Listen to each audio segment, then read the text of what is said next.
নমস্কার। আহ, আমি বিজয় রায়। একটা পোস্ট খুব ভাইরাল হয়েছে, যেটা আমি আমার ফেসবুক পেজ সিনেগপ্পের ঠেক সেখান থেকে পোস্ট করেছিলাম। তো সেই সিনেগপ্পের ঠেকের অ্যাডমিনও আমি। একটা সময় স্বপ্ন ছিল যে বাংলা সিনেমাতে ছবি পরিচালনা করব, ভালো ভালো স্ক্রিপ্ট লিখবো, আহ, একটু অন্যরকম।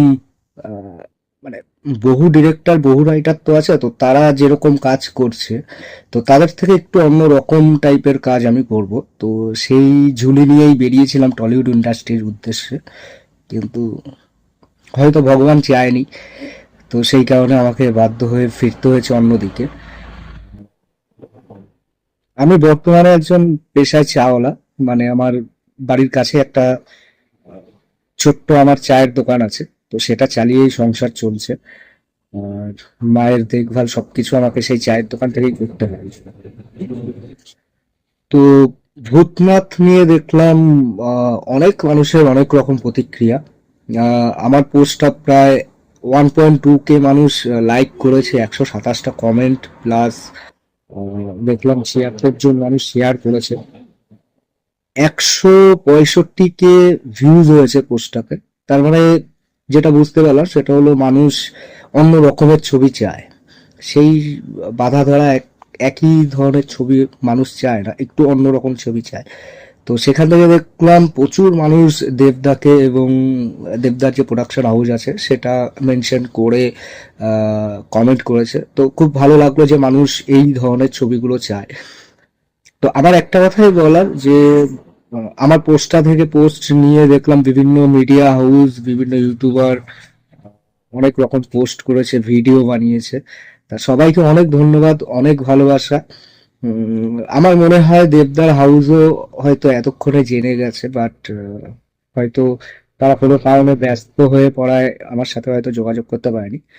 তো গল্পটা, যারা আর্টিকেলটা পড়েছিলেন তারা সবাই জানেন যে 2021 সালে গল্পটা লিখেছিলাম, এবং সেই সময় আমার পারিবারিক একটা সমস্যা হয়, মায়ের সেরিব্রাল অ্যাটাক হয়। তো সেই জন্য আমাকে ইন্ডাস্ট্রি ছেড়ে দিতে হয়, এবং আমার চায়ের দোকানই ভরসা হয়ে ওঠে একমাত্র রুজি রোজগারের।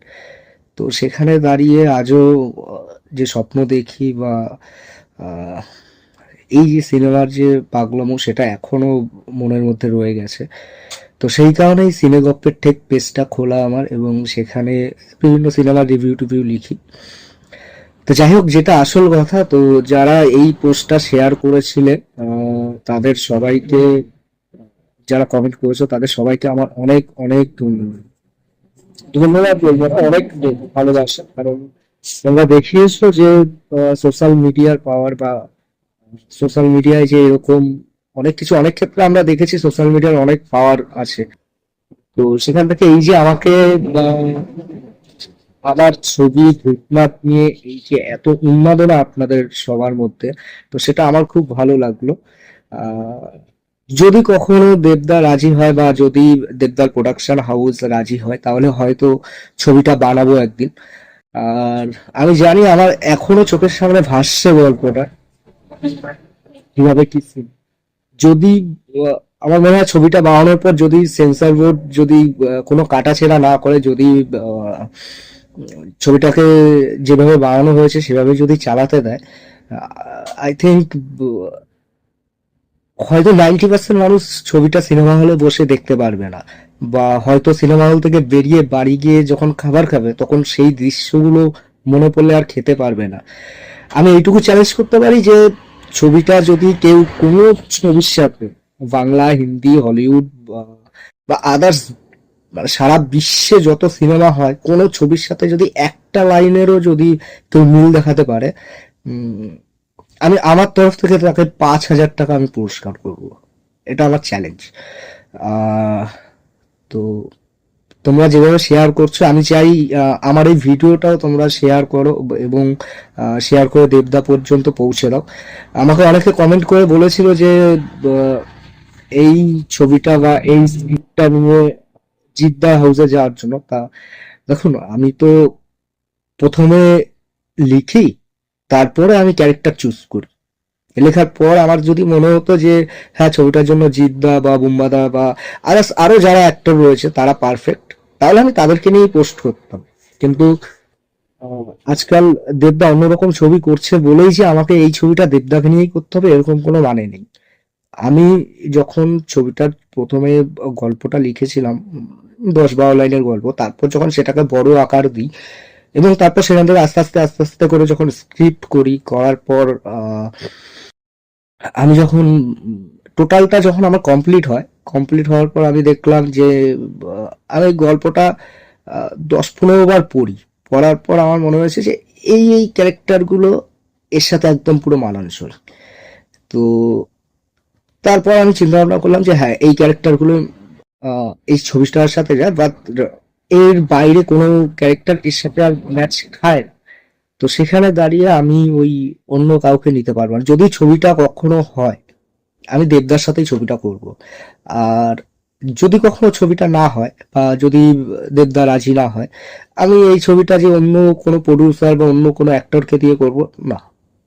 স্ক্রিপ্টটা হয়তো আমি আমার বাড়ির পাশে নদী আছে আমি সেখানে ভাসিয়ে দেবো, কিন্তু দেবদা ছাড়া এই ছবিটা আমি করব না। হয়তো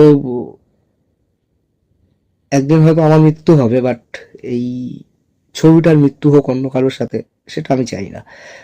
ছবিটা বানাতে হলে আমি দেবদাকে নিয়েই বানাবো।